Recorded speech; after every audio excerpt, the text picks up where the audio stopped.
चलिए, last class में हम लोगों ने nmap की कुछ कमांड्स रन करी थी। कोई डाउट है किसी का वहां तक तो बताइए। चलिए, सो मेटास्प्लोइट टेबल दोबारा ओपन कर लीजिए आप लोग।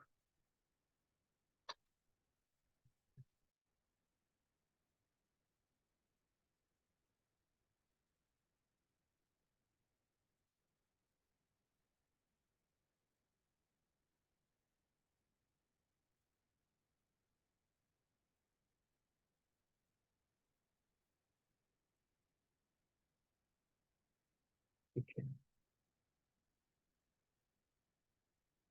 तो आज हम लोग एनुमरेशन से स्टार्ट करेंगे। एनुमरेशन किस तरीके से किया जाता है एंड अलग अलग सर्विसेज जो आपको अभी तक आपने निकाली हैं उनके ऊपर किस तरीके से एनुमरेशन किया जाता है, वो सब हम लोग आज कवर करेंगे। तो सबसे पहले अ, हम लोगों ने कुछ कमांड्स डिस्कस करी थी लास्ट क्लास में, एस वी और एस सी, जिस तरह से मैंने आपको बताया था इंपॉर्टेंट कमांड, है ना। आप स्क्रिप्ट स्कैन कर रहे हैं या फिर आप वल्नरेबिलिटी स्कैन परफॉर्म कर रहे हैं, तो वो जो दो कमांड्स हैं या उससे रिलेटेड जो कमांड्स हैं वो सारी आपकी एनुमरेशन में हम लोग यूज कर सकते हैं, और एनुमरेशन में आपको वो हेल्प भी करती है। किस तरीके से? जैसे एसवी कमांड ने क्या किया था बताइए। किस किस का, जो जो सर्विसेज रन कर रही थी उन सर्विसेज का वर्जन निकाला था। अब मान के चलिए आपको उन सर्विसेज की वल्नरेबिलिटीज चेक करनी है, तो आप कैसे करोगे? उसके लिए आप उन पर्टिकुलर वर्जन्स के बारे में कुछ और इन्फॉर्मेशन निकालेंगे। जैसे कि कुछ ऐसी प्रोटोकॉल्स होती हैं जिनको लॉग इन करने के लिए, जिनको एक्सेस करने के लिए आपको क्रेडेंशियल्स की जरूरत पड़ती है। कुछ ऐसी प्रोटोकॉल्स होती हैं, कौन कौन सी होती हैं बताइए आप लोग। कौन कौन से ऐसे प्रोटोकॉल है जिनको एक्सेस करने के लिए आपको क्रेडेंशियल्स की जरूरत पड़ती है? यूजर नेम एंड पासवर्ड की जरूरत है। हाँ, सर SSH हो गया, RDP हो गया। S S H, yes, S S H, R D P, और बताइए।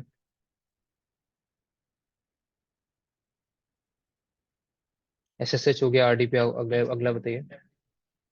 एफ टी पी, उसके अलावा?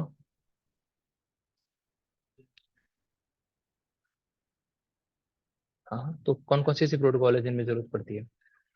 टेलनेट हो गया, S S H, R D P, F T P, S M B, V N C, MySQLs और database से related सारे ports. उन सब के लिए क्या चाहिए होता है आपको? यूजर नेम और पासवर्ड की जरूरत पड़ती है। तो वो यूजर नेम पासवर्ड आप ब्रूट फोर्स कैसे कर सकते हैं, सबसे पहले हम लोग उसके बारे में बात करेंगे, क्योंकि एनुमरेशन में वो चीज इंपॉर्टेंट होगी आपके लिए। तो क्रेडेंशियल्स ब्रूट फोर्स करने के लिए आपके पास क्या क्या चीजें होनी चाहिए और कौन सा टूल आपको पता होना चाहिए? पहली बात तो, जो जो मैंने अभी सर्विसेज बताई इनको लिख लीजिएगा कि इन सर्विसेज को एक्सेस करने के लिए आपको क्रेडेंशियल्स की जरूरत पड़ती है। ठीक है, जैसे एफ टी पी, लिख लीजिए इसे, F T P, S S H, S M B, telnet, R D P,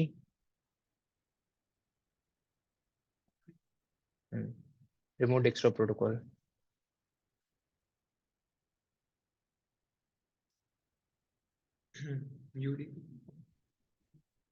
UDP क्या होती है, कुछ नहीं। लिख लीजिए। बाकी इसके अलावा डेटाबेस से रिलेटेड जो सारे पोर्ट्स होते हैं, जैसे माई सिक्वल या पोस्टग्रेस।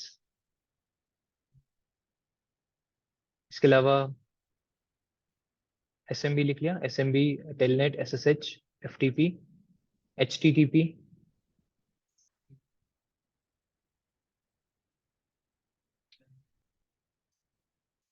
हाँ, एच टी टी पी और H T T P S दोनों।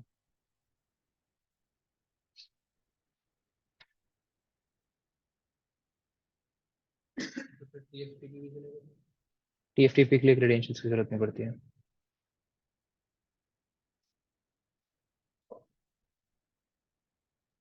एस वी रहने दो, अभी एस एस वी कर लेते हैं बस।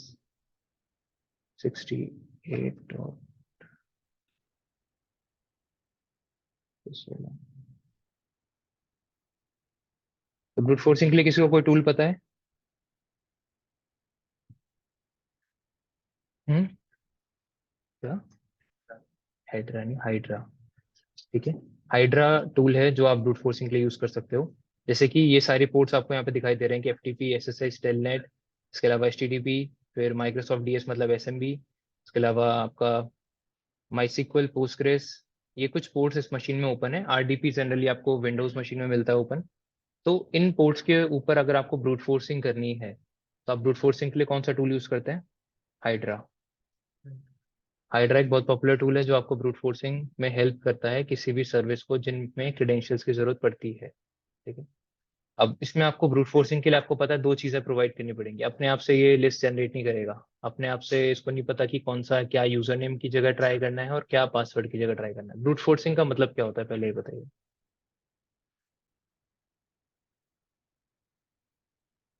यूजर नेम और पासवर्ड के कॉम्बिनेशंस को ट्राई करना, try hit and try method से, कि आपने एक एक करके जो जो यूजर नेम आपको लग रहे थे आपने वो सारे यूजर नेम एक लिस्ट में लिख लिए, जो जो पासवर्ड्स आपको लग रहे थे वो आपने एक लिस्ट में डाल दिए, और उसके बाद आपने एक एक यूजर नेम के लिए वो पासवर्ड की जो वर्ड लिस्ट बनाई थी उसको आपने ट्राई करना स्टार्ट कर दिया कि इनमें से शायद कोई पासवर्ड और यूजर नेम मैच कर जाए एक दूसरे से। ठीक है। या फिर आपके पास यूजर नेम पता है कि क्या है, पासवर्ड नहीं पता है, तो उन चीजों को गेस करने के लिए आप क्या यूज करते हैं, आप ब्रूट फोर्सिंग टेक्निक को यूज करते हैं। और उसको ब्रूट फोर्सिंग अगर अब हम लोग सर्विसेज पे कर रहे हैं, उनके क्रेडेंशियल्स के लिए कर रहे हैं, तो आप कौन सा टूल यूज करेंगे, हाइड्रा। वर्ड लिस्ट भी लगेगी। हाँ, इसमें आपको वर्ड लिस्ट की जरूरत पड़ेगी, बिना वर्ड लिस्ट के आप नहीं कर सकते ब्रूट फोर्सिंग। ठीक है। अब हमारे पास जो वर्ड लिस्ट बनाते कैसे हैं पहले उसके बारे में बात करते हैं। बहुत सारे मेथड्स है वर्ड लिस्ट बनाने के। अभी के लिए जो मैं आपको एक मेथड बताऊंगा वो है कि किसी वेबसाइट से वर्ड लिस्ट कैसे बनाते हैं। कुछ कंपनियां क्या करती है, अपने वेबसाइट में जितने भी वो वेब पेजेस होते हैं उनमें से हो सकता है कि कहीं ना कहीं डेवलपर ने या किसी ने एक पासवर्ड भी कहीं ना कहीं लिख दिया हो, या तो सोर्स कोड के पीछे या फिर एप्लीकेशन पे कहीं ऐसा कमेंट या कुछ करके उसने मेंशन कर रखा हो। अब उन पासवर्ड्स को, उन ऐसे वर्ड्स को, या यूजर नेम आपको मिल सकते हैं वेबसाइट्स पे, तो उन यूजर नेम या पासवर्ड की अगर आपको वेबसाइट से वर्ड लिस्ट बनानी है तो एक बहुत पॉपुलर टूल है, उसको पहले आप लोग लिख लीजिए। टूल का नाम क्या है, CEWL।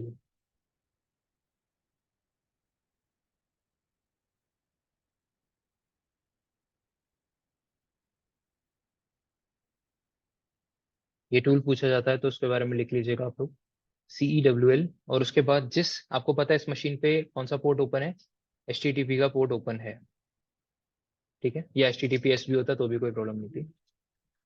हाँ, ये पहले से प्री इंस्टॉल टूल है ये। हाँ, सब मतलब हमें तो HTTP से मतलब है ना। हाँ, ये जो टूल है वो आपका HTTP पोर्ट पे काम करेगा। ये क्योंकि वेबसाइट से वर्ड लिस्ट बनाता है, तो वेबसाइट आपको पता है सिर्फ HTTP सर्विसेज के थ्रू ही रन कर पाती है। तो आपको वेबसाइट वाले पोर्ट्स को एनुमरेट करने के लिए या उनसे वर्ड लिस्ट जनरेट करने के लिए आप टूल यूज करते हैं CEWL। देन आप मेंशन करेंगे वो पूरा URL। अगर आप इसको ओपन करके देखो ब्राउजर पे कि जब ये वेबसाइट ओपन हो रहा है तो किस तरीके से आपको इंटरफेस देखने के लिए मिल रहा है, तो आप चेक भी कर लीजिए क्योंकि इस पे पोर्ट 80 ओपन है। पोर्ट 80 ओपन का मतलब क्या है कि वहाँ पे एक वेबसाइट रन कर रही है।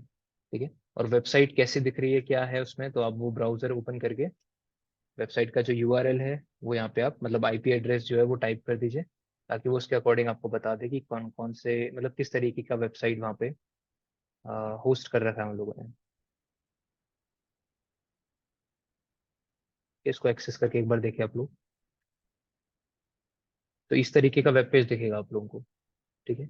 अब इस वेब पेज में मतलब इस वेब पेज में प्लस इसके सोर्स कोड में, इसके अलावा अलग अलग लिंक्स में आपको अलग अलग वर्ड्स मिलेंगे। उन सारे वर्ड्स को कंबाइन करके अगर आप एक वर्ड लिस्ट बनाना चाहते हैं, ऐसे यूनिक वर्ड्स, कॉमन वर्ड्स नहीं उठाएगा ये, जैसे जो normal this to and in words को नहीं उठाएगा, ऐसे कुछ अनकॉमन वर्ड्स जो कि नॉर्मल ग्रामर में या कन्वर्सेशन में यूज नहीं होते हैं, कुछ अनकॉमन वर्ड्स को ये उस वर्ड लिस्ट के अंदर ऐड कर लेगा। ठीक है। और वो किससे रिलेटेड बनाएगा वेब वर्ड लिस्ट को, इससे रिलेटेड, आपके वेबसाइट से रिलेटेड। ठीक है। तो आप उसके लिए क्या कमांड यूज करेंगे, CEWL HTTP:// उस वेबसाइट का पूरा URL, उसके बाद ग्रेटर देन सिंबल की मदद से आप उस आउटपुट को रिडायरेक्ट करेंगे किसी फाइल के अंदर, क्योंकि हम चाहते हैं कि एक वर्ड लिस्ट बने हमारे सामने, वो एक फाइल के अंदर बने। तो आप जो वर्ड लिस्ट की फाइल है वो आप यहाँ पे मेंशन कर लीजिए। जैसे मैंने एक फाइल दे दी यहाँ पे, wordlist.txt। आप किसी भी नाम से फाइल को रख सकते हैं, कोई प्रॉब्लम नहीं है। कुछ भी नाम आप दे दीजिए, आपको याद होना चाहिए कि आपने किस नाम। तो ये टाइम लेगा, एंड जितने भी वर्ड्स ये एनुमरेट कर पाएगा, गैदर कर पाएगा, ये सारे उस वेबसाइट के वर्ड्स को वर्ड लिस्ट के अंदर ऐड कर देगा। ठीक है। तो ऐड हो चुका होगा, अगर आप ऐड करेंगे इसको तो दिखा देगा बहुत सारे वर्ड्स हैं जो उसने लाइन बाय लाइन ऐड कर लिए हैं इस फाइल के अंदर। ठीक है, अब कितने वर्ड्स हैं ये कैसे चेक करेंगे हम लोग? WCI पैनल, एंड आप wordlist.txt का नाम दे दीजिए। तो कितने वर्ड्स आ गए हैं इसके अंदर? 5221, जो कि बहुत कम है। ठीक है, अगर मैं आपको एक वर्ड लिस्ट के बारे में बताऊं जो आप यूज करेंगे यहाँ पे पासवर्ड के लिए, या कहीं भी आप आगे जाके जब आप ब्रूट फोर्सिंग कर रहे होंगे, हैश क्रैकिंग कर रहे होंगे, पासवर्ड्स को क्रैक कर रहे होंगे, तब हम लोग एक बहुत पॉपुलर वर्ड लिस्ट को यूज करेंगे जो आपके मशीन में पहले से होती है। उस वर्ड लिस्ट का नाम है rockq.txt। ठीक है, उसकी लोकेशन भी क्या है वो अलग से आप लोग लिख लेना।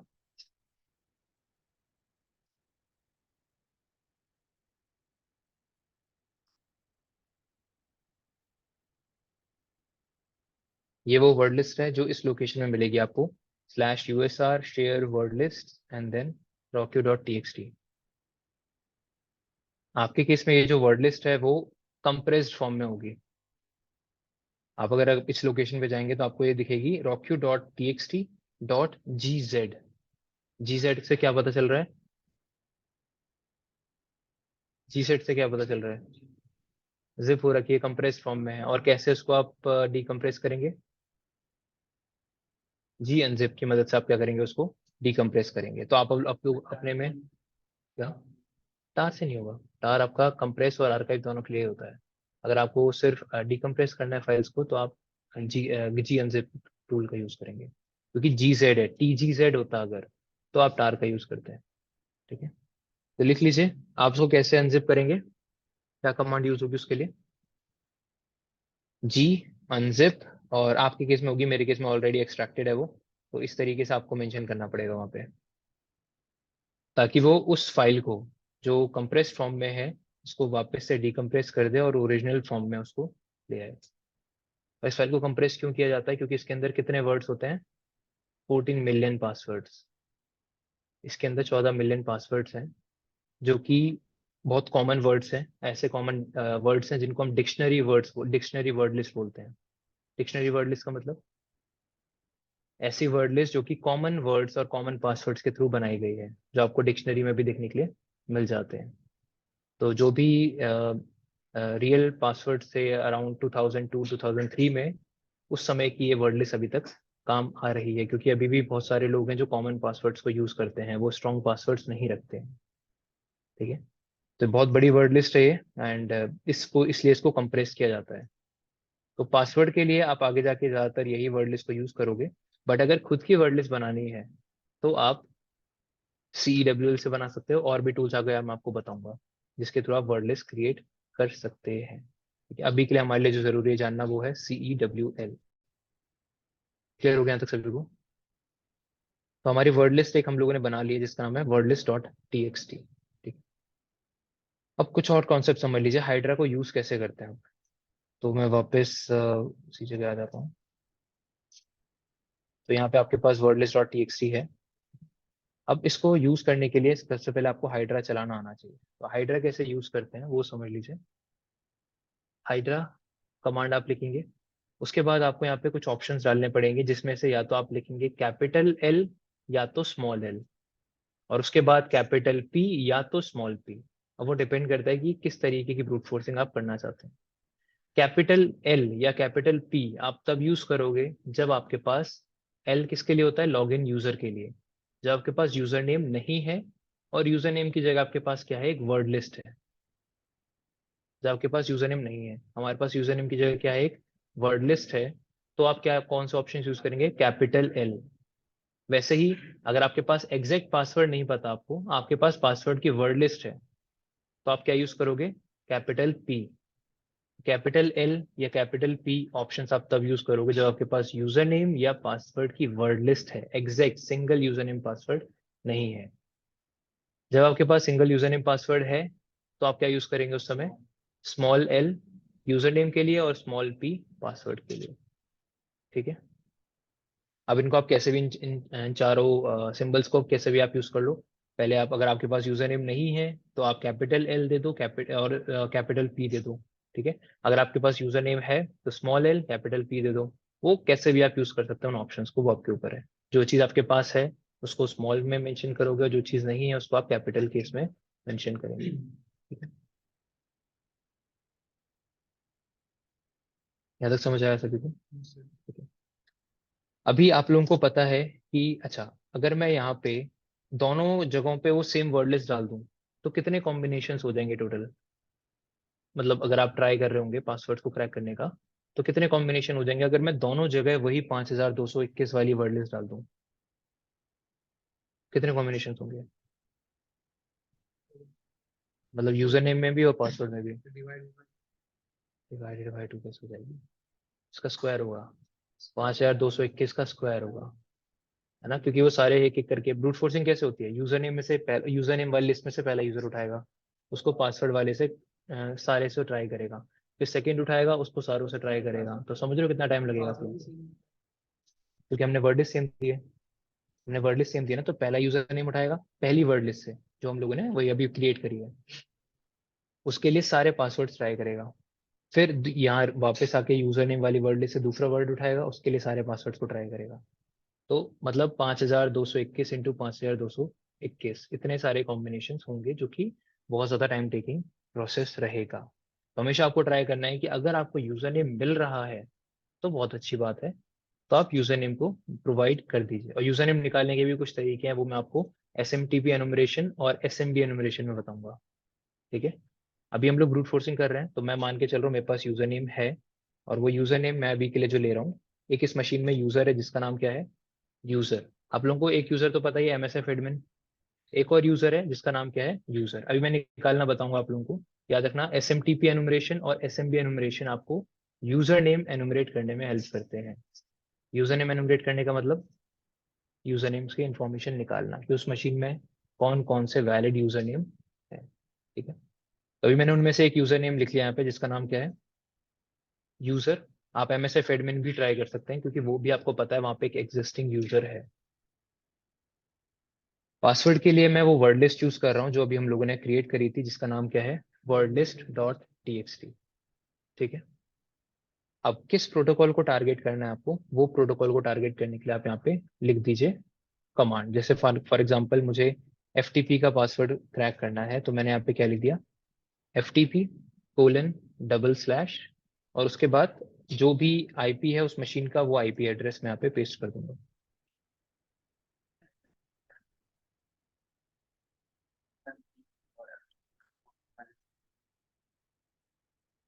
समझा नहीं? FTP का पोर्ट के थ्रू नहीं करेगा, ये आपको प्रोटोकॉल का नाम लिखना पड़ेगा।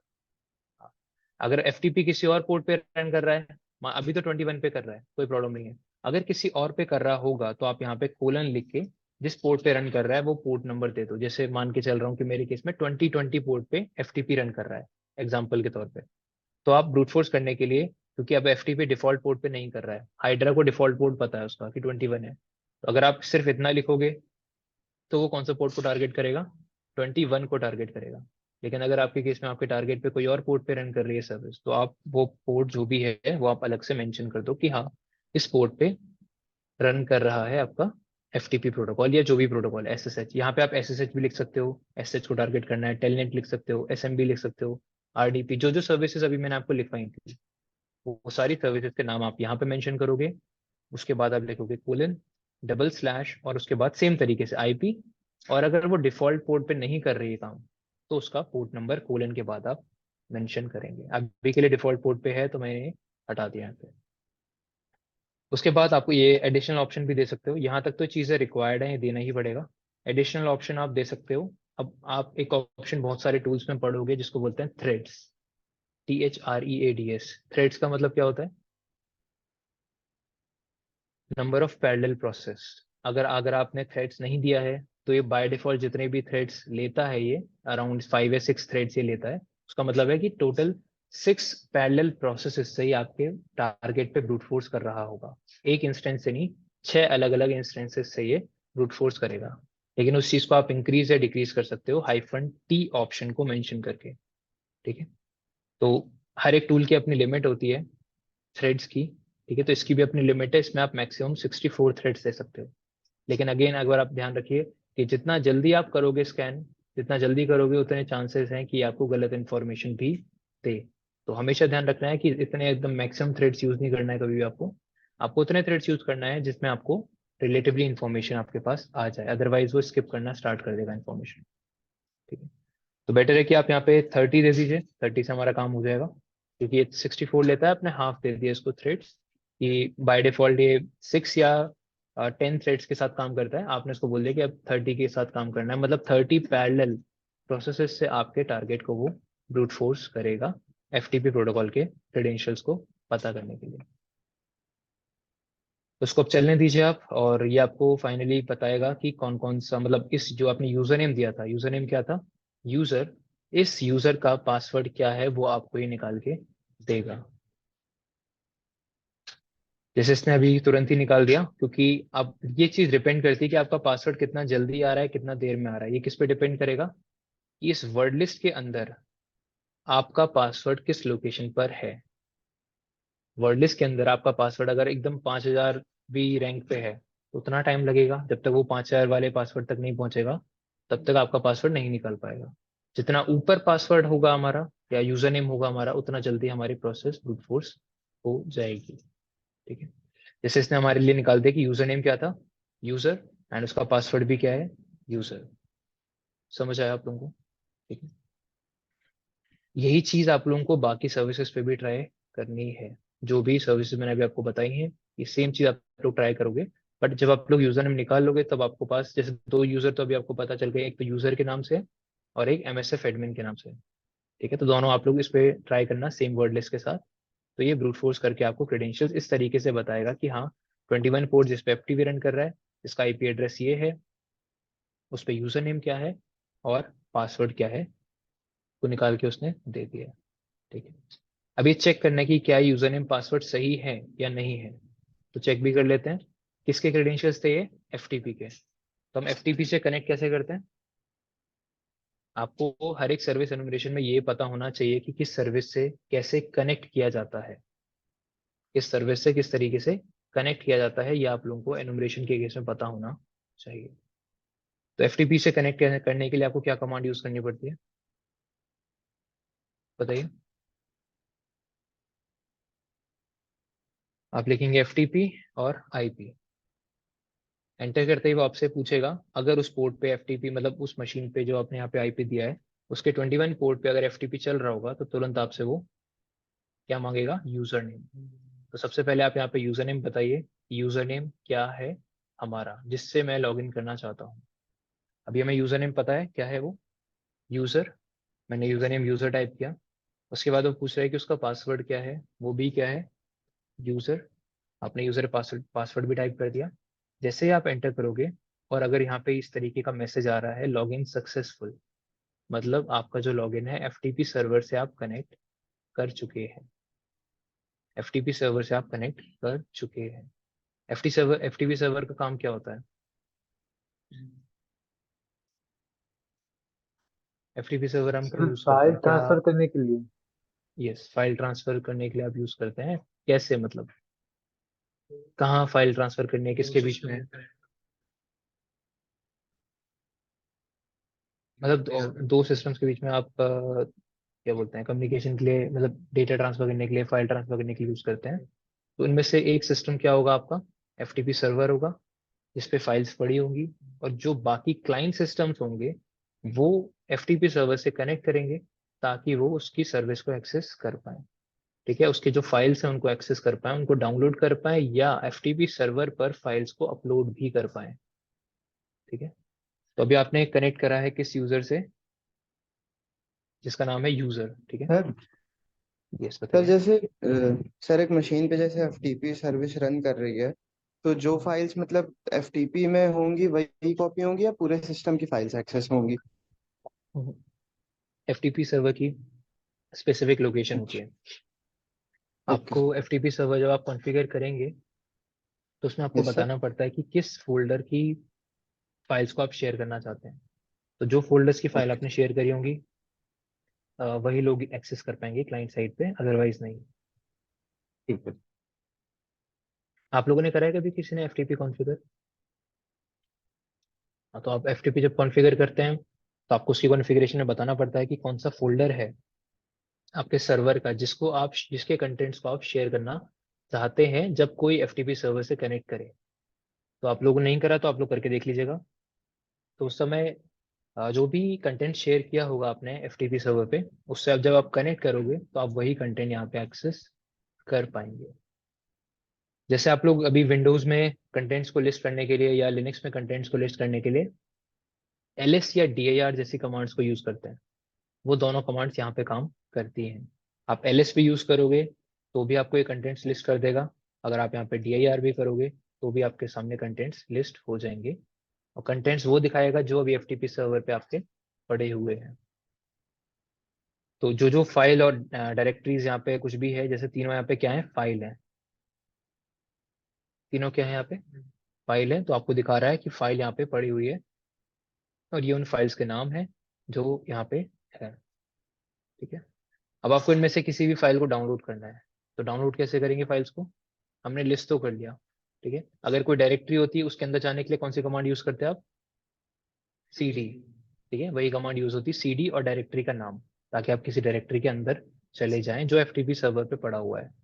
उसके अंदर कुछ कंटेंट्स होते हैं तो उनको डाउनलोड करने के लिए आप क्या कमांड यूज करें? क्योंकि देखो एफटीपी सर्वर रीड नहीं करेगा आपके लिए कंटेंट, आपको या तो डाउनलोड करने में हेल्प करेगा उसको, या तो उसके अंदर कंटेंट्स को अपलोड करने में आपको हेल्प करेगा।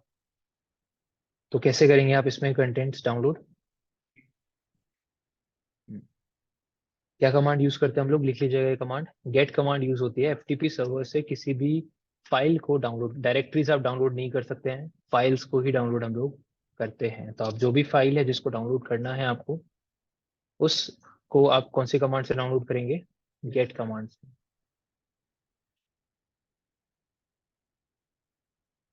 अब जो फाइल है उसका नाम लिख दीजिए, जैसे कि मुझे ये sshd_config वाली डाउनलोड करनी है, तो मैंने यहाँ पे मेंशन कर दिया sshd_config। तो ये जो फाइल है वो 100% डाउनलोड हो चुकी है, ट्रांसफर कंप्लीट हो चुका है यहाँ पे। तो मतलब ये जो फाइल है जिसका नाम है sshd_config, वो अब मेरे करंट डायरेक्टरी में आ गई होगी जहाँ पे मैं था। मैं जिस भी डायरेक्टरी में था जहाँ पे मैंने एफटीपी की कमांड रन करी, वहां पे अब ये फाइल आ चुकी होगी। कंफर्म करने के लिए क्या करेंगे, एक नया टैब ओपन कर लेते हैं और ls कर लीजिए आप। तो देख लीजिए ये रही sshd_config नाम की जो फाइल है वो आपने भी डाउनलोड करी है, गेट करी है। गेट करने का मतलब डाउनलोड करना, पुट करने का मतलब अपलोड करना। अगर आपको अपने सिस्टम से एफटीपी सर्वर पे कोई फाइल अपलोड करनी है तो आप कौन सी कमांड यूज करते हैं? पुट। तो लिख लीजिए, जैसे मान के चलिए मुझे, जैसे ये फाइल है bluehash.txt, मुझे इसको अपलोड करना है। ठीक है, इसको अपलोड करने के लिए मैं क्या करूंगा यहाँ पे? अच्छा, जरूरी नहीं है कि मेरे पास पुट की परमिशन हो, वो परमिशन किस पे सेट की जाती है? ज्यादातर हमें गेट की परमिशन होती है। अब इस चीज को ध्यान से समझ लीजिए, एफटीपी सर्वर पे कोई क्लाइंट फाइल अपलोड कर सकता है या नहीं कर सकता है, उसकी परमिशन एफटीपी सर्वर ने अगर उस यूजर को दी होगी तभी कर पाएगा, अदरवाइज नहीं कर पाएगा। ऐसा नहीं कि कोई भी यूजर किसी ने कनेक्ट कर लिया तो उस पर कोई मेलिशियस फाइल अपलोड कर दे। डाउनलोड की परमिशन आपके पास होती है, आप गेट कर सकते हो, बट अपलोड की परमिशन आपके पास है या नहीं है वो डिपेंड करता है सर्वर कॉन्फ़िगरेशन पे। तो हमें वो चेक कैसे करना है, आप कोई भी फाइल पुट करके देखो यहाँ पे। जैसे मुझे ये फाइल अपलोड करके देखनी है कि ये हो रही है या नहीं। मैंने लिखा यहाँ पे पुट और bluehash.txt, तो आपको दिख रहा है यहाँ पे लिखा है ट्रांसफर कंप्लीट। मतलब ls करोगे आप तो यहाँ पे आपको एक फाइल दिख जाएगी जिसका नाम है bluehash.txt। तो गेट कमांड से फाइल्स डाउनलोड होंगी और पुट कमांड से वो फाइल्स आपकी अपलोड होगी एफटीपी सर्वर पे। अगर परमिशन होगी तो यहाँ पे दिखा देगा कि परमिशन डिनाइड या ट्रांसफर इनकम्प्लीट। हाँ, नहीं, आपको ऐसे ही किसी यूजर का क्रेडेंशियल ब्रूट फोर्स करने पड़ेंगे जिसको परमिशन दी हुई है। जैसे अभी हमने यूजर से किया तो यूजर को थी परमिशन। अभी आप इसके अलावा एक और यूजर देखोगे जिसको बहुत लिमिटेड परमिशन दी जाती है और वो डिफॉल्ट यूजर होता है। ठीक है, तो परमिशन पे डिपेंड करता है। अगर आपके जिस यूजर से आपने भी लॉगिन करा है उस यूजर के पास पुट की परमिशन नहीं होगी तो वो नहीं कर पाएगा। लेकिन हो सकता है कि कोई और यूजर हो वहां पे जिसके अगर आप क्रेडेंशियल्स को ब्रूट फोर्स करोगे तो वो उस यूजर को अलाउ है कि वो फाइल्स को अपलोड भी कर सकता है। तो वो आपको चेक करना पड़ेगा अपलोड करने के बाद। समझ आया? प्लस हर एक यूजर की एफटीपी लोकेशन अलग अलग होती है। जैसे अभी हमने किससे लॉग इन किया, यूजर से। तो इस यूजर की जो आपने कंटेंट्स देखे हैं, ये किसी डायरेक्टरी के कंटेंट्स दिखा रहा होगा। हो सकता है कि ये उस यूजर की होम डायरेक्टरी के कंटेंट्स हों जो आपने अभी लिस्ट करे हैं। ठीक है, वही मैं आपको बता रहा था कि जब आप एफटीपी कॉन्फ़िगर करोगे तो हर एक यूजर के लिए एक स्पेसिफिक डायरेक्टरी आपको सेलेक्ट करनी पड़ती है जिसके कंटेंट्स को क्लाइंट एक्सेस करते हैं। अगर मैं एमएसएफ एडमिन से डाउनलोड करूंगा तो हो सकता है कि मुझे और ज्यादा कंटेंट मिले या और कम कंटेंट मिले या कुछ और कंटेंट मिले इन फाइल्स के अलावा, क्योंकि हर एक यूजर की एफटीपी सर्वर पे डायरेक्टरी भी क्या होती है, डिफरेंट होती है। वो आपको कॉन्फ़िगर करनी पड़ती है। समझ आया? ठीक है, यहाँ तक डाउट किसी का कोई? चलिए, अब अगर आपको यहाँ से गेट पुट कर लिया CDLS DIR, सर अब आप बाहर नहीं। यस, बताइए। अगर हम लोग किसी भी लॉगिन यूजर का अपने में लॉगिन करेंगे तो सर वो चीज इलीगल नहीं होगी जिसके पास परमिशंस हो। समझा नहीं मैं, मतलब इलीगल कैसे? अगर आपके पास क्रेडेंशियल्स थे तो आपने एफटीपी सर्वर को एक्सेस करा, फिर? जैसे सर आपने अभी एक दूसरे यूजर का अपने में लॉगिन करा था जिसका यूजर नेम पासवर्ड दोनों यूजर्स थे, हम्म। जिसके पास परमिशंस थी फाइल अपलोड करने की और गेट करने की।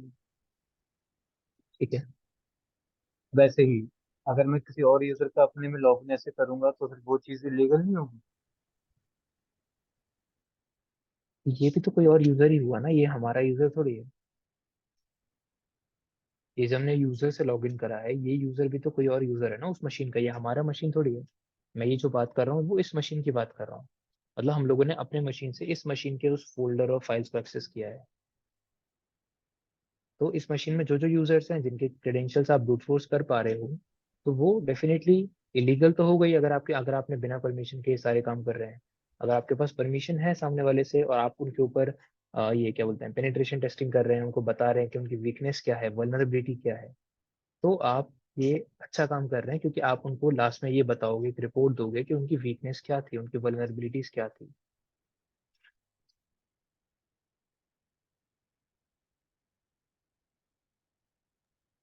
ओके सर, ओके सर, समझ गया। ठीक है।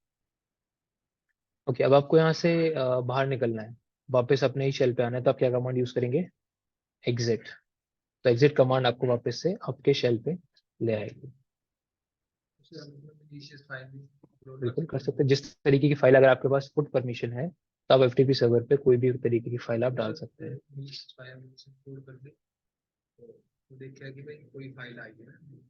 हाँ, तो वो एनालाइज कर सकता है, अगर कोई लाइव बंदा बैठ के एनालाइज कर रहा है तो वो देख सकता है आपकी फाइल को।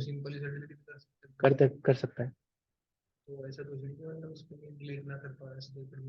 नहीं, देखो, जो जो सर्वर यूजर है, मतलब जो सर्वर कॉन्फ़िगर कर रहा है, वहां पे अगर वो रूट से लॉगिन है या उस यूजर से लॉगिन है जिसके बिहाफ पे आपने फाइल्स को अपलोड किया है, तो डिलीट कर सकता है वो। लेकिन अगर जैसे मैंने अभी यूजर से अपलोड किया, वहां पे वो एमएसएफ एडमिन यूजर है, तो नहीं कर सकता कुछ भी।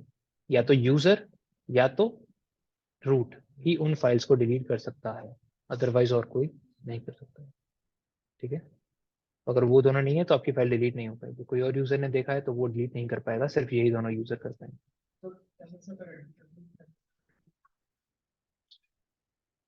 इस फाइल को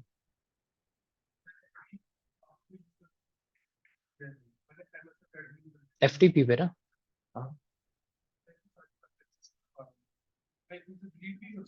नहीं नहीं, आप एफटीपी सर्वर यहाँ से नहीं कर सकते डिलीट, आपको सर्वर साइड पे जाना पड़ेगा डिलीट करने के लिए। गेट या पुट, यस, गेट पुट आप ये सब चीजें इजीली कर सकते हैं अपने मशीन से, क्लाइंट मशीन से। सर्वर, अगर सर्वर का एक्सेस है, जैसे आपने एसएसएच या टेलनेट जैसी प्रोटोकॉल को एक्सेस कर लिया, वो तो मशीन का आपके पास एक्सेस आ जाएगा, है ना?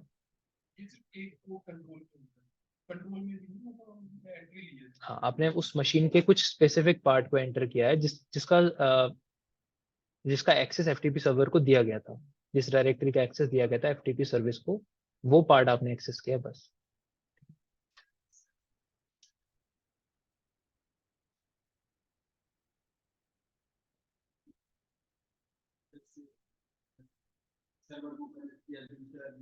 हाँ हाँ, तो दूसरे से करोगे तो उसकी डायरेक्टरीज अलग होंगी। इंफॉर्मेशन कैसे, मतलब फाइल्स? हाँ, तो हर एक यूजर की अपनी डायरेक्टरी होती है ना। तो आपने जिसका भी क्रेडेंशियल ब्रूट फोर्स करे हैं, उसके बिहाफ पे लॉगिन करोगे तो उसकी फाइल्स एक्सेस हो पाएंगी आपको। अगर आपको किसी और की करनी है तो उसके क्रेडेंशियल्स को ब्रूट फोर्स करना पड़ेगा, क्योंकि हर एक यूजर की डायरेक्टरी डिफरेंट, सेम भी हो सकती है, डिफरेंट भी हो सकती है। वो डिपेंड करता है कि सर्वर को कॉन्फ़िगर कैसे किया गया है। सेम ऐसे तो फिर आप अपलोड डाउनलोड कर सकते हो फाइल्स को वहीं से ही। अच्छा, अब एफटीपी एनुमरेशन, ये सारी चीज हम लोग अभी एफटीपी एनुमरेशन के अंदर कर रहे हैं, जहाँ पे मैंने एफटीपी पे लॉगिन कराया था पहले, उससे पहले ब्रूट फोर्स कराया था, और उसके बाद गेट पुट कमांड, ये सब किसके अंदर आता है? एफटीपी एनुमरेशन के अंदर। अब एफटीपी एनुमरेशन के अंदर एक चीज और मेंशन आप लोग कर लीजिएगा। एफटीपी में एक वल्नरेबिलिटी होती है, एक डिफॉल्ट यूजर होता है जिसके थ्रू लॉगिन अलाउ हो सकता है। मतलब एक ऐसा डिफॉल्ट यूजर जिसके लिए पासवर्ड की जरूरत नहीं पड़ती आपको, वो यूजर के बिहाफ पे आप लॉगिन कर सकते हैं, अगर उसको डिसेबल नहीं किया गया है, उसका अकाउंट डिसेबल नहीं किया गया है। ठीक है। और वो उस यूजर के पास नॉर्मली सबसे लीस्ट प्रिविलेज होते हैं। ज्यादातर उस यूजर पे आप सिर्फ गेट कर सकते हो, उसकी फाइल्स को पुट नहीं कर सकते हैं। ठीक है। तो वो यूजर नेम है एनोनिमस। तो एक डिफॉल्ट यूजर होता है जिसका नाम होता है एनोनिमस, उस यूजर से आप लॉगिन कर सकते हैं एफटीपी सर्वर पे, वो आपको चेक करना पड़ेगा। और चेक करने के लिए अभी एक स्क्रिप्ट भी है, वो भी लिख लीजिए आप लोग। आप लोगों ने जब एफटीपी की स्क्रिप्ट पढ़ रहे थे तो उसमें से एक स्क्रिप्ट थी जिसका नाम था एफटीपी एनॉन। और उसको मुझे जिस पोर्ट पे ट्राई करना है, जिस आईपी पे ट्राई करना है, वो आईपी आप और पोर्ट यहाँ पे डाल दीजिए। आपको पता है एफटीपी ट्राई कर रहे हैं तो 21 पे करेंगे हम लोग उसको ट्राई, और जो टारगेट आईपी है वो मैंने यहाँ पे मेंशन कर दिया। तो ये आपको बताएगा कि एफटीपी लॉगिन में एनोनिमस यूजर का एक्सेस अलाउ है। यहाँ पे क्या बता रहा है? Anonymous FTP login is allowed. तो एनोनिमस यूजर को चेक करने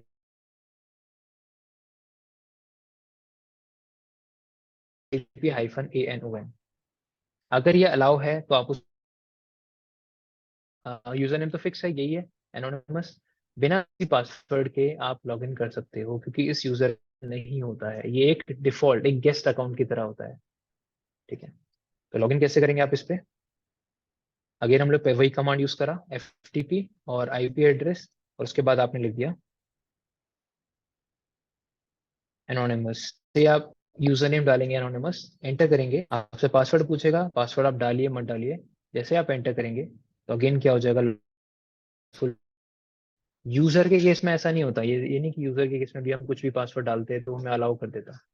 सिर्फ एनोनिमस के सर केस में ये एनोनिमस यूजर एक डिफॉल्ट यूजर होता है एक्सक्यूज आपकी मी सर। मशीन में, जिसके सकते हो बिना किसी पासवर्ड को प्रोवाइड करे।